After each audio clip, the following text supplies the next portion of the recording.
Hola, bienvenidos a Operación Crimen.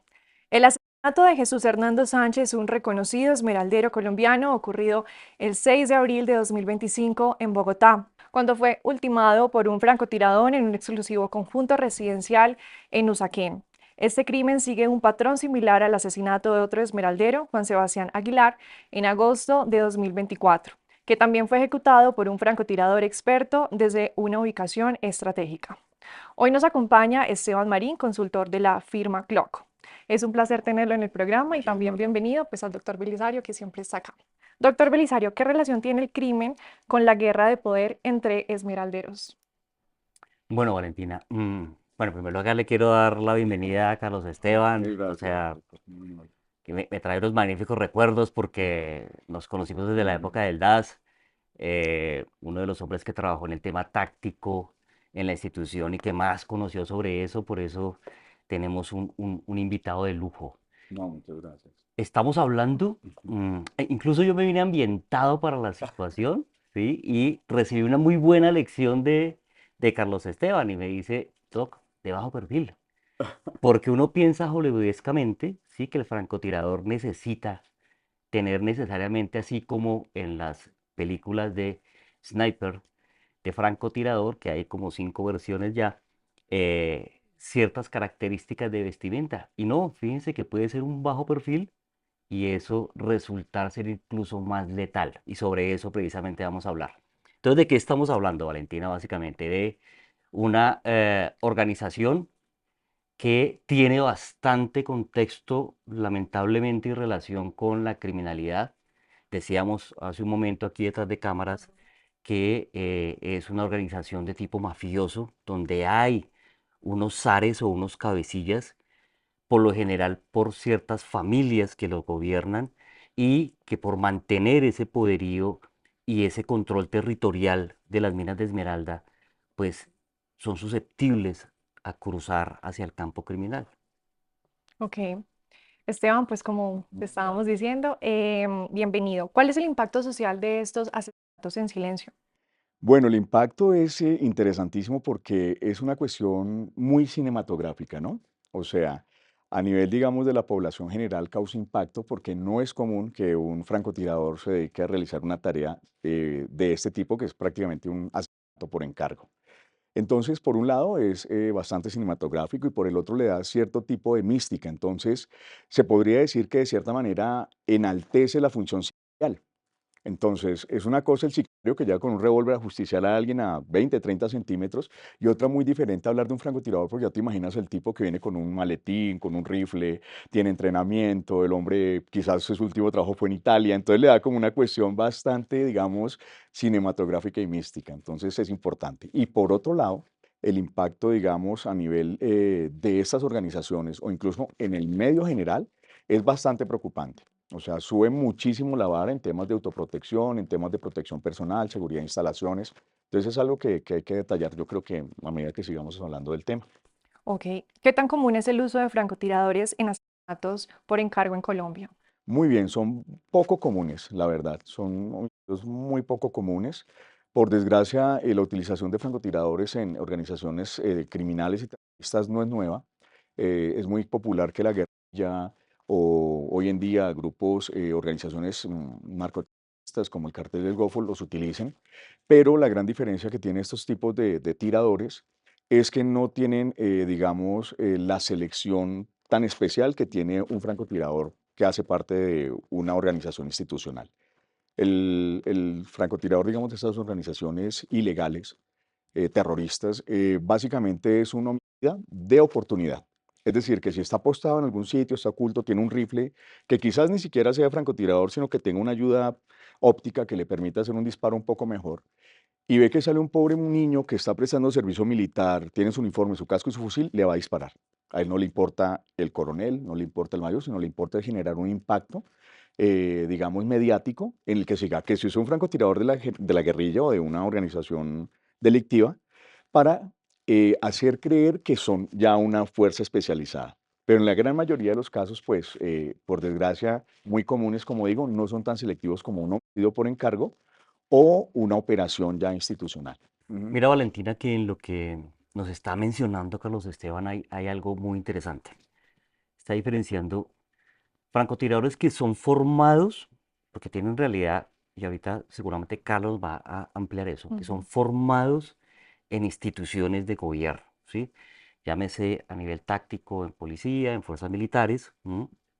Y otros que tal vez empíricamente, o de pronto porque fueron retirados de la fuerza, se meten o se involucran en organizaciones criminales y que tienen otro tipo de entrenamiento y otro tipo incluso de visión de la situación.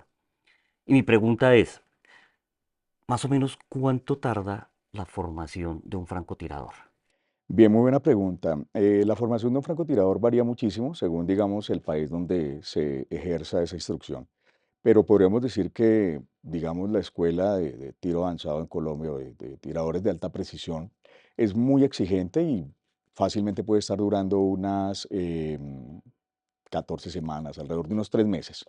¿Sí? Entonces, es un proceso, digamos, bastante largo, bastante dedicado, muy puntual y que, digamos, a nivel Colombia saca unos tiradores de altísima calidad.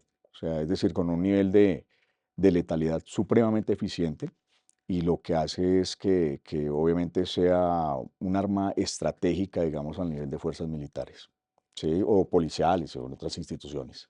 Yo tuve conocimiento, Carlos, precisamente por la vivencia DAS, ejército, que la formación del francotirador, Valentina, es tan exclusiva que ellos solamente se dedican a eso. O sea, un francotirador no va a hacer un operativo de un allanamiento, por ejemplo, él Ujú. no va a hacer una vigilancia, él solamente se dedica a eso. Ujú. Y fuera de eso que, digamos, el tiro de francotirador es fácil en videojuegos. O sea, digamos, lo digo por experiencia, mucha gente que le gustan los Sí. videojuegos, hacen el disparo de francotirador y que por alguna razón tienen la oportunidad de disparar un rifle en realidad de francotirador con un objetivo pues un poco complejo, la diferencia según ellos es gigantesca. O sea, el simple hecho de cómo tomar el arma, la posición de la mejilla, la armonización que hay de la mira, del rifle y del tirador, pues son unas cuestiones muy precisas porque cualquier milímetro en distancias superiores a 300, 400, 500 metros, incluso mucho más, es dramática y puede hacer que el blanco se pierda. Entonces, tienes en cuenta muchísimos factores, por ejemplo, temperatura, el tema de humedad, la altitud, el efecto de rotación de la Tierra si son disparos demasiado largos y básicamente incluso la hora. O sea, tú muchas veces cuando haces disparos de entrenamiento, tienes una libreta donde anotas la hora del disparo. Entonces, entre más disciplinado es el francotirador y más información tiene de sus disparos, sin lugar a dudas, pues su desempeño en el día que de verdad tenga que ejecutar una misión es impecable.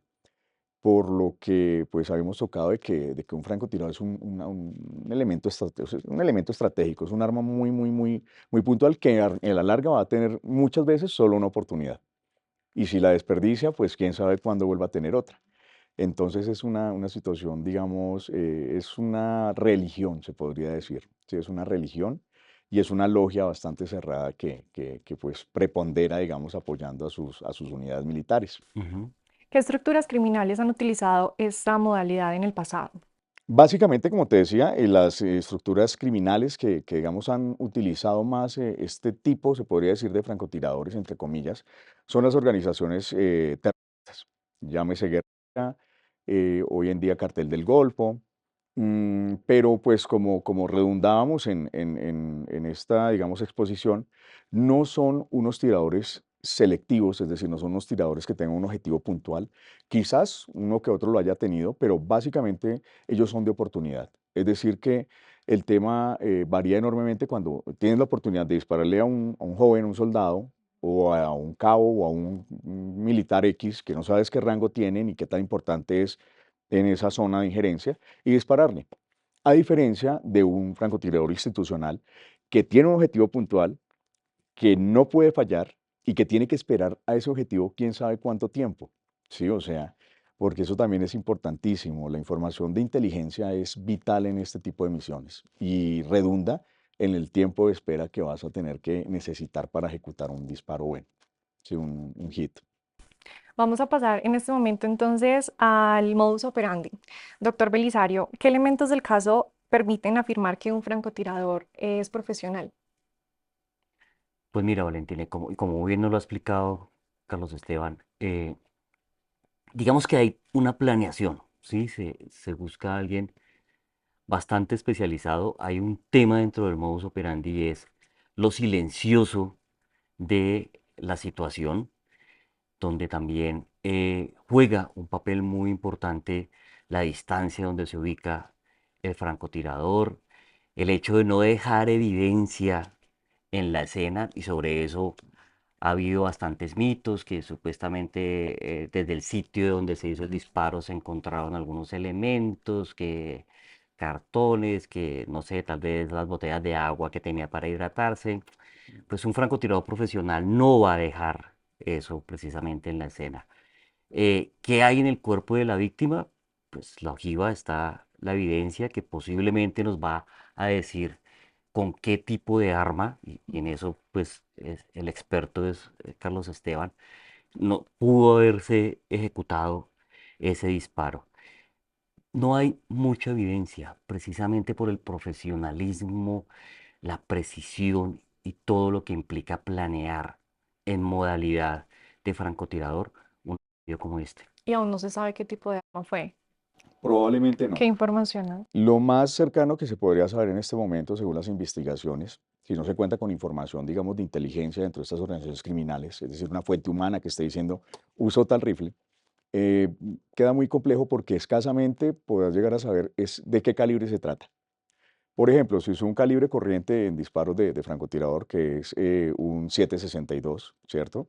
O conocido como un 308, pues va uno a determinar que fue con un rifle de ese calibre, pero no sabemos qué rifle fue, ¿sí? Digamos, lo que pone la cuota difícil es si este tirador, en caso de que haya una conectividad puntual entre los dos homicidios, usó el mismo rifle y usó una munición o un calibre, digamos, determinado. Un disparo de este estilo, yo preferiría hacerlo con un cartucho comercial. Es decir, si tuviera la posibilidad de escoger varios rifles, por ejemplo, un .50 BMG, que es un calibre muy pesado y me garantiza que el objetivo no va a quedar mucho que llevar a la tumba, pero es un cartucho rastreable, es un rifle supremamente grande, es pesado y es costosísimo, entonces pues voy a descartarlo. El ideal para mí sería un 338 La Púa Magnum, que es un proyectil muy eficiente, es de un calibre muy pesado, eficientísimo, pero pues obviamente me va a poner en el radar porque es un cartucho muy poco común en este país. Pero si por otro lado me voy por una línea que es el 308 Winchester, incluso el 3006, que es un cartucho un poco más grande, pues la verdad sí queda muy difícil establecer qué tipo de arma se disparó porque es muy popular, es un cartucho súper popular a nivel mundial, entonces pienso que esa situación vendría, digamos, muy atada de eso, de que tratar de hacer, digamos, las cosas más difíciles para las autoridades, ¿no? Y no podemos descartar o sea, tampoco que se haya usado, por ejemplo, un cartucho de menor calibre. En lo posible, y si están pagando bien, yo no lo haría. Pero, por ejemplo, un calibre 5.56 o un 223, que es un cartucho también muy común en el caso del 5.56 en Colombia porque es prácticamente de los fusiles de dotación, aunque complica el disparo, es decir, no voy a tener la garantía de efectuar un desempeño balístico tan eficiente como el de un 308 para un tipo, digamos, de misión de esta índole, funcionaría a una distancia corta, igual hay rifles de esos calibres pequeños que son muy versátiles y que pueden dar una precisión, digamos, aceptable teniendo en cuenta distancias menores, ¿no? Entonces, eso es interesante porque hoy en día pienso que para las autoridades, si no tienen información aún de ese tema, es muy difícil saber qué rifle se disparó. He escuchado que habían dicho que un Galil, que un AK-47, o sea, en lo personal, nunca usaría esos dos, o sea, los descartaría de inmediato, ¿sí? O sea, ¿qué armas no usaría? Puntualmente, ni un AK-47 ni un Galil. ¿La razón cuál es? Pues la precisión de esas armas, son fusiles que tienen un objetivo completamente diferente al de un rifle francotirador, ¿sí? Entonces, de entrada, pues hay mucha especulación porque ni esas personas que han hecho esas apreciaciones, ni nosotros tenemos evidencia, digamos, comprobable de qué ocurrió. O sea, no sabemos qué tipo de proyectil fue el que le quitó la vida a estas dos personas, si hay, digamos, la recuperación de los mismos, de qué, digamos, podemos decir, integridad se pudieron recuperar, si se pudo hacer un cotejo balístico. O sea, hay muchísimas cosas que todavía nos falta saber, pero digamos, si un investigador ya hizo la tarea, supongo que el cotejo balístico está hecho. Entonces podríamos determinar al menos si la condición del proyectil en mención o de ambos proyectiles es íntegra, fueron disparados por una misma arma. Sí, que es importante. ¿Sí? ¿Qué preparación se requiere para ejecutar un disparo así, de esta magnitud? Bueno, digamos, hay bastantes cosas a tener en cuenta. Como estamos hablando de una actividad psicodelictiva, la preparación debe ser meticulosa. Y digamos, si hay un pago, digamos, lo suficientemente importante y un compromiso por ese pago grande, va a requerir de que haya la, digamos, la mínima expectativa de errores. Entonces, la preparación es desde que te ponen el rifle en el punto de disparo. O sea, ¿quién va a llevar ese rifle a esa zona? Si lo va a llevar el tirador o si, por ejemplo, lo va a llevar un tercero y va a tenerlo en un determinado sitio donde nuestro tirador, donde el tirador de esta organización criminal va a hacérselo. La munición. Fuera de eso, también es importante tener en cuenta que no es solo comprar el rifle y ya. O sea, que compro el rifle, voy y lo disparo, no. Por lo general, los rifles de francotirador son personalizados. Entonces, ¿qué quiere decir eso? Que algunas veces, en buena parte, la manera en que yo disparo es diferente a la de Belisario, es diferente a la tuya. Entonces, el desempeño de ustedes dos va a ser diferente al mío, es decir, que ese rifle va a necesitar unos ajustes. Lo que se conoce como un cereo o una armonización de ese rifle, que en realidad es un conjunto de armas, ¿no? Si pudiéramos decir, porque un rifle de francotirador, como les digo, no es solo el elemento como tal y le pones una mira y ya tienes un rifle de francotirador, no. Viene compuesto de una mira que tiene unas condiciones puntuales, un calibre, una distancia de cañón que optimiza la velocidad de ese proyectil, el bípode, ¿sí? El sistema de carrillera o check piece que permite ajustar la mejilla cuando se trata de un rifle de alta precisión. Entonces son muchísimos ingredientes que hace que poner un rifle en esa zona, si se quiere hacer un disparo de verdad de perfil, pues se logre, ¿no? Entonces, por ejemplo, poner el rifle tiene su situación, o sea, porque se juega mucho a la suerte, ¿no? ¿Qué tal yo voy con el rifle, me paró la policía? Entonces, ¿quién sabe qué movimiento logístico se tuvo que hacer para garantizar, en primer lugar, que ese rifle estuviera allí? Lo primero. Segundo, la infiltración del tirador. Sí, o sea, la infiltración del tirador es vital. El reconocimiento que tuvo que haber hecho el tirador antes. O sea, por ejemplo, como hubo tanta información, digamos, de inteligencia a estos dos objetivos, o sea, se le suministró tanta información al tirador, pues un tirador, digamos, de alto perfil, un tirador entrenado, pues va a hacer un senderismo por la zona. Yo voy a ir sin armas, voy a ir completamente, como hablábamos, de bajo perfil, me disfrazo incluso de hippie y me doy una vuelta por allá y veo qué hay y analizo, me llevo unos binoculares para observar aves, pajaritos y estoy determinando la distancia donde voy a ejecutar mi disparo. Eso es muy importante. Entonces, cuando yo encuentro el puesto de disparo o el punto de disparo, también debo tener en cuenta a qué distancia está el objetivo, ¿sí? Y pues si la persona cuenta con el instinto de calcular esa distancia, está bien, pero si tengo herramientas que me permitan garantizar a qué distancia está ese objetivo, es mucho mejor. Entonces, normalmente se utilizan telémetros, que puede ser desde un telémetro, háblese de un Newcon o de un Leupold, que son ya de fuerzas especiales, hasta un simple telémetro de jugar golf. Ese que uno usa para jugar golf y cogió un rango de 500 metros, que más o menos es lo que yo buscaría, digamos, para ejecutar un disparo de estos, que sea un rango inferior a 500 metros, pues el hombre simplemente ya tiene su puesto de disparo, ve que hay muy buena visibilidad, ve que está resguardado por la vegetación, es decir, va a disparar de un punto seguro y simplemente verifica la distancia. Esa sería como la etapa inicial, ¿no? Y si, digamos, este tirador quiere ir más lejos, yo haría pruebas. Es decir, haría disparos a esa distancia en condiciones naturales muy parecidas para estar completamente seguro de que voy a lograr mi objetivo. Eso es, digamos, son esas etapas. Y después del disparo, la extracción. Es decir, si voy a ser extraído por un equipo que me saque de la zona, una logística que me saque de la zona, ¿dónde voy a abandonar el rifle? Probablemente, porque pues ya hice el disparo y no me voy a llevar el rifle al hombro, pues porque obviamente si va a haber un operativo, podría demostrar, digamos, que indudablemente fui yo el tirador. Tengo que abandonar el rifle, tengo que tomar otras medidas que prefiero no comentarlas, que van a garantizar que si me tiene la policía y tengo, digamos, todo en contra a nivel, digamos, intuitivo, no hay evidencia posible que pueda determinar que yo fui el tirador.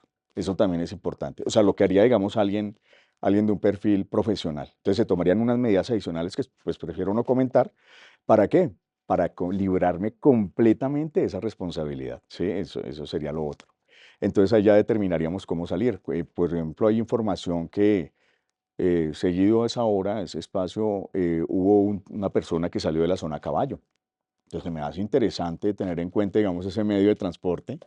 Sería bien interesante tenerlo en cuenta, pero a la larga, como dice el doctor Belisario, hay muy poca evidencia. O sea, las autoridades pienso que no tienen certeza de qué ocurrió. Como les digo, el tiro de francotirador tiene esa mística y esa cuestión cinematográfica que nos hace creer que el que ejecutó los disparos fue un muy buen tirador. ¿Por qué? Porque no lo han capturado.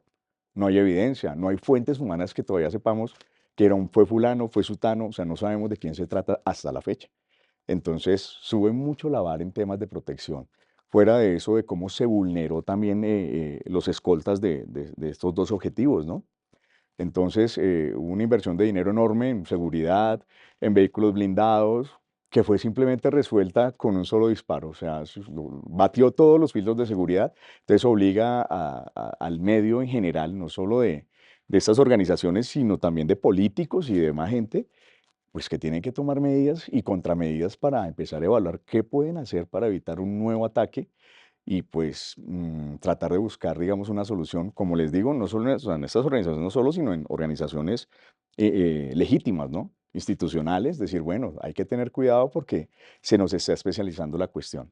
¿Sí? Ok. ¿Y es posible identificar si fue la misma arma para Sánchez y para Aguilar? Es probable que se pueda si, digamos, la integridad de los proyectiles, como comento, es óptima en un cotejo balístico, en una evaluación microscópica, se va a ver impresa el ánima del cañón. ¿Qué es el ánima del cañón? Es, digamos, un estriado que viene al interior del mismo, que permite que el proyectil gire antes de salir del cañón. ¿Y esto qué garantiza? Precisión. Nos va a mantener el proyectil lo más preciso posible para lograr el objetivo. Entonces, por medio de esa traza balística se puede hacer un cotejo. Por ejemplo, digamos, es la única herramienta que tendrían porque si fuera un francotirador, lo más probable es que él recupere la vainilla de la zona de disparo. Es decir, o sea, si hubo un disparo, presumiría yo, lo ideal hubiese sido con un rifle de cerrojo, es decir, que esos que vemos de cargar y cerrar, es muy fácil recuperar una vainilla de estas, entonces para mí es el ideal.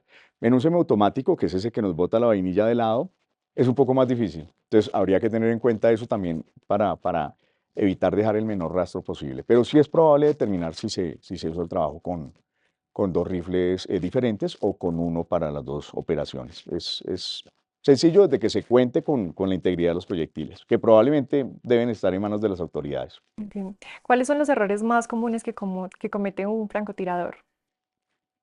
Pues un francotirador entrenado no comete errores, sinceramente. Ok. O sea, un francotirador entrenado en realidad busca dejar la menor evidencia en una zona. Es prácticamente un fantasma. Y como te digo, el tema de los francotiradores o de esta área táctica en general, obviamente no podemos decir que otros equipos o otras unidades no lo hagan, pero es muy religiosa. O sea, el francotirador es una logia, como te digo, es una religión y como religión se siente en la obligación psicológica y moral de cumplir con la tarea que se le entrenó. O sea, si esta persona, como decimos por ahí en mi tierra, Dios no quiera, hizo parte de una institución del Estado o hace parte de una institución del Estado, no se puede descartar, pues siente ese compromiso con su alma mater de hacer el trabajo bien. Entonces es muy difícil que un francotirador, un profesional, deje evidencia. Es remoto, al punto que muchas veces de donde se hace el disparo, no se deja ni cabello siquiera, o sea, nada.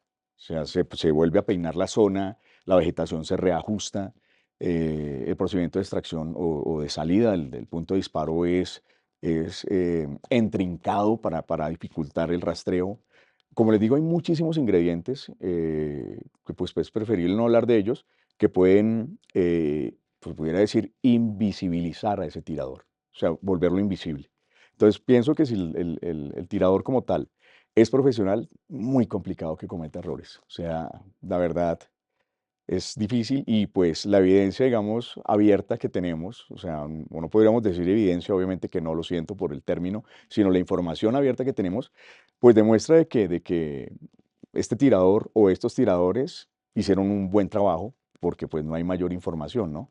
Incluso los mismos medios, la policía se esforzó muchísimo en el segundo atentado incluso peinaron las zonas con helicópteros, con cámaras térmicas, entonces es donde uno viene a decir qué tipo de tirador había. O sea, el primero, bueno, la sorpresa, el wow, pero ya el segundo disparo, pues había ciertas medidas, digamos, de contramedidas para poder dar con él, y sin embargo, hasta el momento no sabemos nada.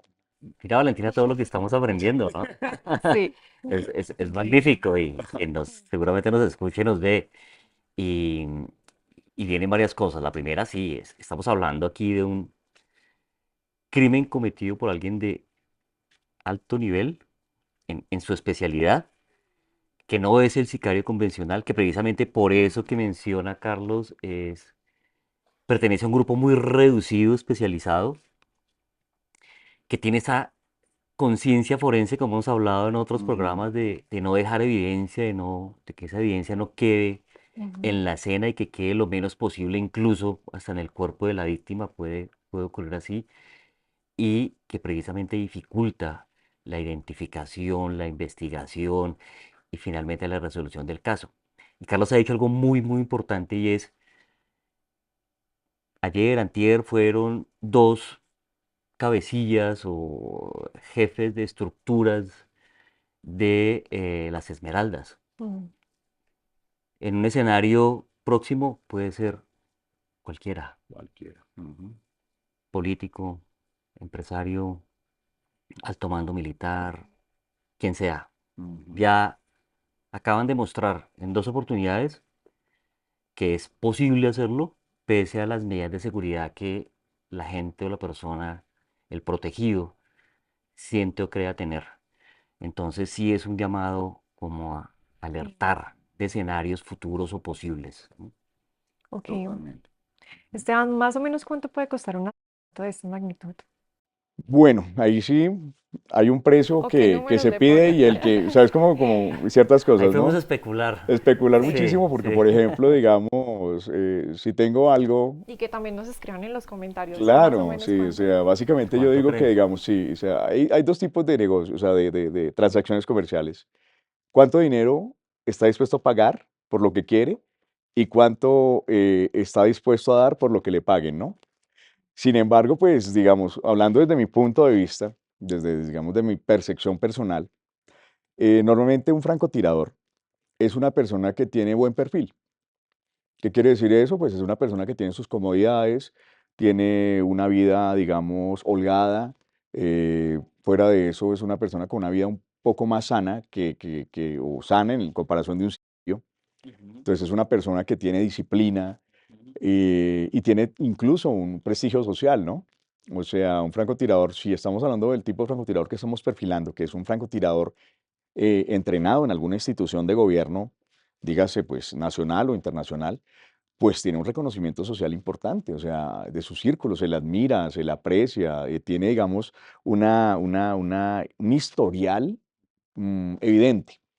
Entonces, que alguien dé el paso por poco, creo que es muy difícil. Entonces, normalmente, pues, como digo, o sea, este tipo de personas que, que han disfrutado, digamos, incluso ya de pensiones, de buenos sueldos y todo esto, pues va a ser difícil que hagan un trabajo por una suma pequeña. O sea, y pues también hay que tener en cuenta que normalmente el perfil de un francotirador pues, requiere de mucha inteligencia. Entonces, alguien inteligente debe recibir el dinero suficiente para vivir bien, para escapar o para pagar un buen abogado, ¿no? Sí, o sea, entonces pienso que lo que, o sea, mm, no podría hablar de una cifra, pues, digamos ¿Cuánto que le pones? por un objetivo de ese valor, no sé, tal vez 1000. Yo soy de los careros, no mentiras. ¿Tú, Doc? Sí, yo también ponderaría, por lo menos, incluso, mira, un francotirador que sea de ese nivel que Carlos nos ha Ujú, mencionado, yo creo que ni siquiera te va a cobrar en pesos, ujú. te cobran dólares, Ok. te cobra $1.000.000, por Lo menos. ejemplo, o quinientos Sí, mil es dólares, mucho dinero. porque de igual manera, Muy cierto. como ha dicho, también piensa en una ruta de escape, ¿no? Ujú. Y ese es un dinero que puede fácilmente usar al país Ujú. donde pueda huir, donde se pueda esconder. Completamente cierto. Y fuera de eso, que si como decíamos, es una persona de buen perfil, pues su nivel de vida es costoso. O sea, no quiero decir que el tipo ande en yate, obviamente no, ¿sí o no? Pero el simple hecho de pagar el predial hoy en día hace que uno sea de los 4000 más ricos del país. Entonces, obviamente, yo lo pensaría muchísimo, digamos, obviamente nunca lo haría, jamás lo haría, pero digamos, yo lo pensaría muchísimo y tendría que ser una suma muy importante que me garantice mi tranquilidad económica.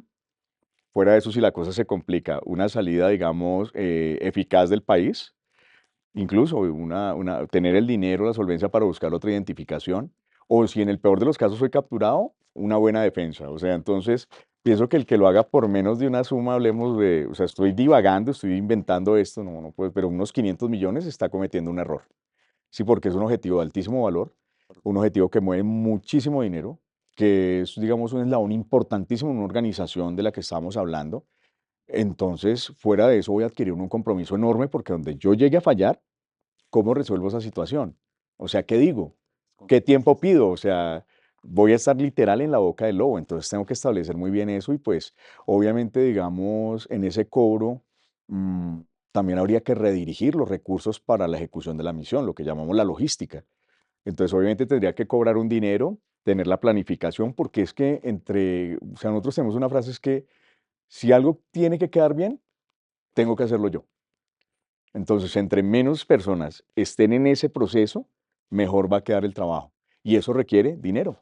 Entonces, pienso que una suma, sí, es muy complicado. O sea, como te digo, o sea, tienen que tener, digamos, el dinero suficiente y también el perfil del tirador para decir, este es el que necesitamos y vamos a tratar de sacarlo por tanto. Y él dirá sí o no, denme tanto. Lo que sí pensaría yo es que si este tirador fue el mismo del de la segunda operación, cobró muchísimo más por la segunda. O sea, porque ya es una persona que se podría decir se ranqueó en ese medio y ya pues obviamente está en el radar de muchísimas organizaciones, empezando pues por este tipo, en este mismo medio, pues va a ser una persona que va a ser interesante contratar más adelante, ¿no? Y obviamente, como te digo, digamos, una persona profesional pues si tiene suficiente dinero o se retira de una vez o la ambición que rompe el saco por lo general lo lleva a seguir ejecutando operaciones, entonces se va a perfeccionar mucho más. Es decir, va a adquirir mejor armamento, va a adquirir mejores municiones, va a incluso estar en un terreno seguro que garantice disparos de entrenamiento eficientes. No sabemos qué ocurra, no sabemos qué ocurra, pero pues obviamente sí es cierto que en este medio la ambición rompe el saco, ¿no? Y lo vemos claramente en estos dos ejemplos, estas dos figuras de este medio, de las Esmeraldas, fácilmente se hubieran podido retirar del negocio hacía muchísimo y estarían viviendo en cualquier lugar de Europa muertos de la risa, pero pues mira, siguen ahí, siguen ahí, siguen ahí hasta que ese pequeño hilo rojo se rompe, se corta, ¿ves? Entonces es difícil establecer la cantidad de dinero, pero si el hombre se valora, debe haber cobrado mucho. O la mujer, quién quita que haya sido una francotiradora, no lo descarto tampoco, ¿no? O sea, es también de tener en cuenta. ¿Y el francotirador siempre trabaja solo o también puede como que tener alguna compañía de pronto en escape o en vigilancia? Cuando hablamos de un equipo profesional, es decir, un equipo por lo general institucional, no trabaja solo. O sea, normalmente el francotirador siempre va acompañado de un observador. Y por lo general, diferente a lo que vemos en Hollywood, el observador es el verdadero tirador. O sea, normalmente vemos que el observador es el que le va a hacer toda la tarea al francotirador. El francotirador solo hace las correcciones y ejecuta el disparo. Entonces, a nivel institucional es muy importante que trabajen siempre dos, siempre dos. Sin embargo, las misiones no solo se limitan a dos operadores, o sea, a dos francotiradores. El francotirador, otra cosa que debe requerir es tranquilidad. ¿Sí? Entonces, si yo estoy con mi observador concentrado en el objetivo, cualquier ruido que me alerte pudiera hacer que yo errara el disparo. Es decir, que si estoy solo, voy a estar de pronto en un entorno paranoide, ¿no? Puedo presumir que me van a llegar a atacar o, no sé, se apareció un jaguar y arruinó el disparo. Entonces, por lo general, los francotiradores en la vida real trabajan con un observador, es decir, el francotirador, hablamos del tirador, está el observador que es el que le da toda la información de cualquier cambio atmosférico, de cualquier situación de viento, de distancia del objetivo, y fuera de eso cuentan con un equipo de seguridad. Es decir, un equipo que le da la tranquilidad a esos dos especialistas de disparar tranquilos porque yo sé que mi equipo está cuidándome. Entonces, a nivel institucional esto es bien complejo. Obviamente no puedo decir cuánta cantidad de equipos se requiere, digamos, en estas operaciones, varía, pero, digamos, es tan importante el equipo que, digamos, por alguna razón, que algo salga mal, el rifle debe ser destruido. O sea, no se descarta en un teatro de operaciones, digamos, de gobierno institucional, que pues a sus hombres los copen. Ha ocurrido. Han descubierto a los equipos de reconocimiento, son superados por centenares en áreas de combate donde pues no queda otra que resistir hasta donde puedan y luego abandonar la zona. Y un rifle francotirador es un lastre. O sea, los rifles de francotirador son pesadísimos. Entonces el equipo de seguridad viene con elementos que permiten destruir ese rifle porque esos rifles son bienes estratégicos de la nación. O sea, son de verdad tan elaborados que hay que destruirlos porque donde esto caiga en manos del enemigo, pues la verdad es un disparo en el pie. Entonces es una cuestión que no es hollywoodense, es real, pero el equipo hay que destruirlo. O sea, porque es un lastre. O sea, no, si hablamos, por ejemplo, de rifles grandes, es decir, por ejemplo, un Barrett, un .50, son rifles muy grandes, muy pesados, muy eficientes, eso sí, porque nos permite garantizar un objetivo abatido a una distancia enorme, Tumbar un helicóptero, por con, ejemplo. exacto, con un nivel de lesibilidad que ustedes no se lo imaginan. O sea, el daño que hace un .50 BMG preparado para rifles francotiradores es una cosa que no les quiero describir, pero es impresionante. Hollywood ahí sí queda pequeño, sinceramente, totalmente. Entonces, el equipo de francotirador por lo general es grande. Ya uno, yo por encargo, voy al tema, que entre menos sepan, mucho mejor. Entonces, socavaría, digamos, el riesgo, porque obviamente no estoy contra una organización terrorista que tiene a su mando 10.000, 12.000 hombres y que en la zona que quiero atacar hay 400 terroristas, entonces no tengo tanta preocupación por mi seguridad personal desde el puesto de disparo, entonces pienso que yo deduzco que lo haría solo. Entre menos gente sepa, mucho mejor. O sea, para que un secreto sea secreto entre tres, hay que matar a dos. Básicamente, no, eso sí fue un mal chiste, lo siento. Entonces sí podríamos hablar de que este tipo de medios tan específicos son en solitario, pero no descarten que pueda utilizar más miembros en temas logísticos, como les comenté. No lo sabemos, no lo sabemos. Y pues que obviamente hay algo que yo tengo clarísimo, es que nada se quiebra más fácil que un delincuente. Sí. O sea, confiar en un delincuente es uno de los peores errores que históricamente han ocurrido. Entonces, entre más gente está en ese andamiaje, es más fácil que descubran al tirador. Entonces, habría que establecer cuánto, pero pienso que en esta situación, redundando en el tema, estaría el solo. Con elementos, obviamente, que garanticen un disparo eficiente, o sea, un telémetro, un rifle bien afinado para ese disparo, pero dudo mucho que hayan tenido un equipo especializado, como sí lo hace el gobierno, no, creo que no. ¿Y qué nivel de planeación hubo? Quizás él estuvo Buena días, pregunta. horas. Muy buena pregunta. El nivel de planeación va de la mano, o el tiempo de esa planeación va de la mano, digamos, de la información de inteligencia. ¿Qué es la información de inteligencia? Es decir, lo que nos están contando del objetivo. Entre más información tenemos de ese objetivo, menos requiero estar en el punto de disparo, ¿sí? Por ejemplo, si tengo solo una información vaga de que el señor vive ahí y vive en esa casa, pero no sé más, puedo tardar meses. Puedo prácticamente radicarme en ese terreno porque no sé cuándo va a llegar, no sé si está viajando, no sé nada, entonces va a llevar muchísimo tiempo. Pero en estos casos puntuales, pienso que, digamos, los atacantes o los contratistas tienen información de primera mano. Es decir, hay alguien dentro de estos esquemas, no quiero decir más cosas en el sentido de que hay alguien que está dando esa información, porque los dos casos son muy parecidos, en unas situaciones muy parecidas, gente muy parecida que estuvo en ambos casos.